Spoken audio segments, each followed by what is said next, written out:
Hello friends, welcome to the GK world. आज मैं दीपांशी आपको जीएसटी के बारे में कुछ बताने आई हूँ। चलिए आज शुरू करते हैं कि जीएसटी होता क्या है, वो कौन से कितने कितने परसेंटेज के हिसाब से कौन कौन से गुड्स और सर्विसेज पे लगता है और कौन से देश में पहले लागू हुआ और हमने अपने देश में कब लागू किया और किसके गवर्नमेंट ने किया। चलिए आइए देखते हैं जीएसटी। पहले हम जानते हैं कि जीएसटी का फुल फॉर्म क्या होता है।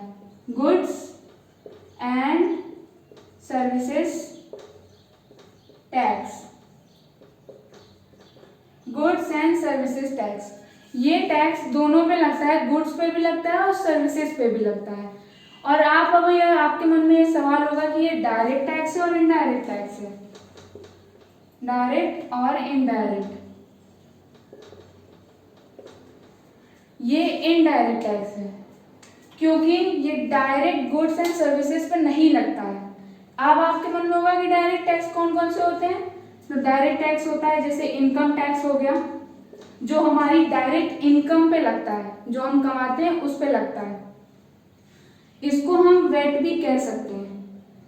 वेट मतलब value added tax. Value added tax मतलब कि अगर हमारी मैन्युफैक्चरिंग मान लीजिए 100 रुपए है और अगर किसी इसी गुड्स पे हमारे 18% की जीएसटी लगी है तो इसका 18% यानी 18 रुपए इसमें प्लस हो जाएगा, तो ये 118 रुपए की आपको मिलेगी। इसीलिए इसको वैल्यू एडेड टैक्स बोला जाता है। और इसको सबसे पहले किस कंट्री ने अपने देश में लागू किया था? पहली कंट्री है फ्रांस, जिसने इसे अपने देश में लागू किया था। सबसे पहली कंट्री है और हम 61th रैंक पे आती है हमारी कंट्री जिसने जीएसटी अपने देश में लागू किया। और किसके गवर्नमेंट में लागू हुआ? बीजेपी, भारतीय जनता पार्टी के रूल में ये टैक्स आया था।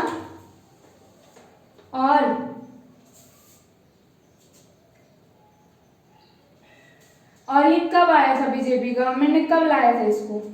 1 जुलाई 2017।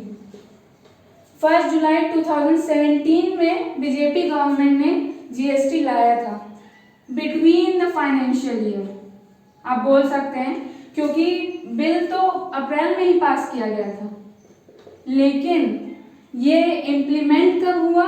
1 जुलाई 2017 को। और ये कितने कितने परसेंटेज के हिसाब से लगता है ये भी जान लेते हैं। इसके 5 स्लैब्स बनाए गए हैं परसेंटेज के। 0%, 5%, 12%, 18% और 28%। जो हमारे इलेक्ट्रॉनिक गुड्स हैं जैसे refrigerator, washing machine, AC, car, bike, ये जितने भी इस तरह के गुड्स हैं उन पे 28% की जीएसटी लगती है। और हमारे जो नॉर्मल कंज्यूमिंग गुड्स हैं जैसे बॉटल, मार्कर, डस्टर, टेबल, इस तरह की चीज़ों पे हमारा 18 और 12% की जीएसटी लगती है। अब वो स्पेसिफाइड कर दिया गया है वो बजट में हमारे कि कौन से गुड्स पे कितने % की जीएसटी लगेगी। अब पूरा स्पेसिफाई करने चलेंगे तो 1300 गुड्स पे जीएसटी लगती है और 500 सर्विसेज पे लगती है, तो बहुत लंबी वीडियो बन जाएगी। तो इसीलिए हम यही बोल के चलते हैं कि नॉर्मल कंज्यूमिंग गुड्स में 12 और 18% की लगती है। और जो डेली प्रोडक्ट्स में यूज होते हैं जैसे टूथपेस्ट, ब्रश, नाइफ, इस तरह की चीजों में 5% जीएसटी लगती है। और 0% जैसे ब्रेड, बिस्किट, इस तरह की चीजों पे हमारी 0% की जीएसटी लगती है। और आपके मन में अब ये सवाल होगा कि क्या वो गोल्ड और जो ज्वेलरीज बनती हैं उन पे भी जीएसटी लगती है? बिल्कुल, उस पे भी जीएसटी लगती है।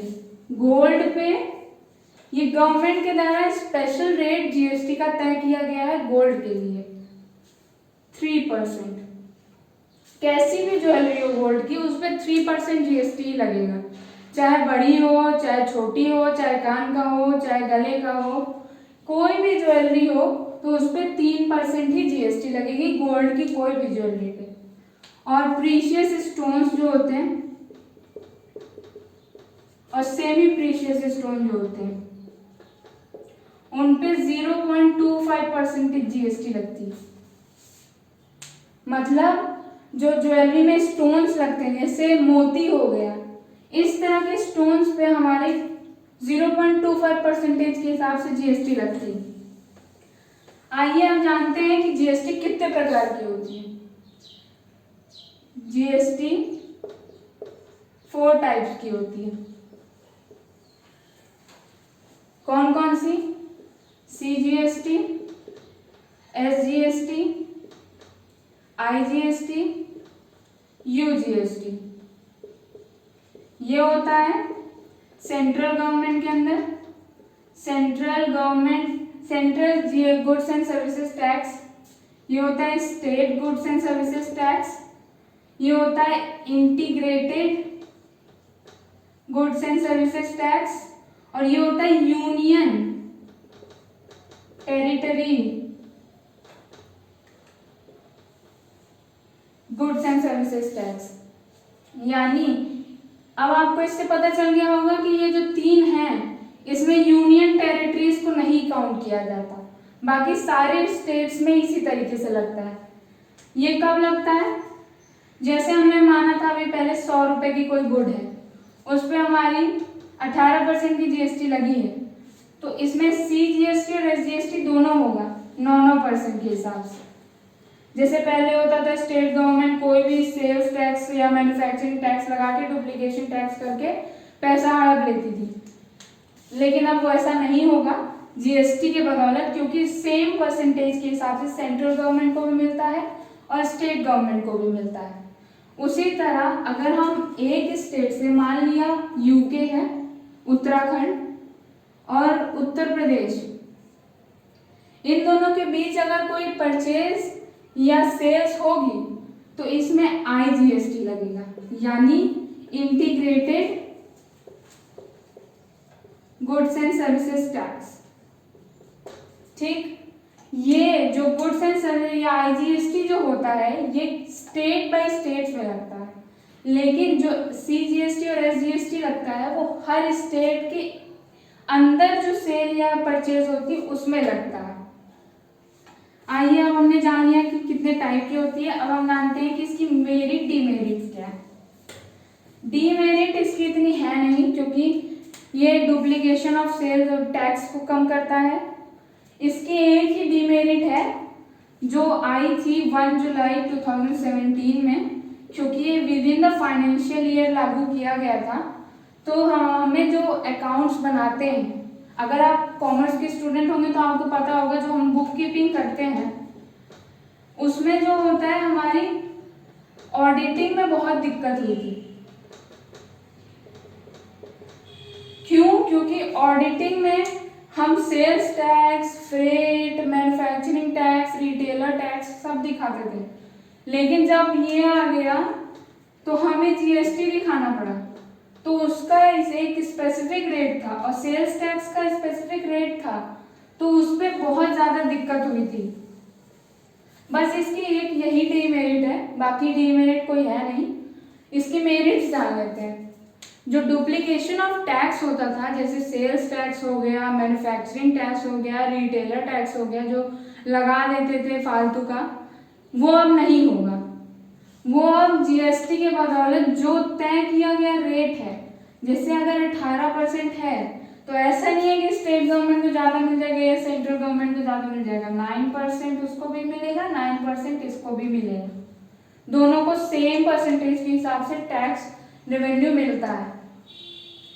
और इसकी मेरिट एक और है कि कहीं पर भी कंज्यूमर को कोई दिक्कत नहीं होगी टैक्स पे करने में। उसको ये पता रहेगा कि हमें कौन सी टैक्स कब पे करनी, कितने परसेंटेज के हिसाब से पे करनी। और इसमें 2 तरीके के डीलर होते हैं, एक रेगुलर डीलर होते हैं, एक रजिस्टर्ड डीलर होता है।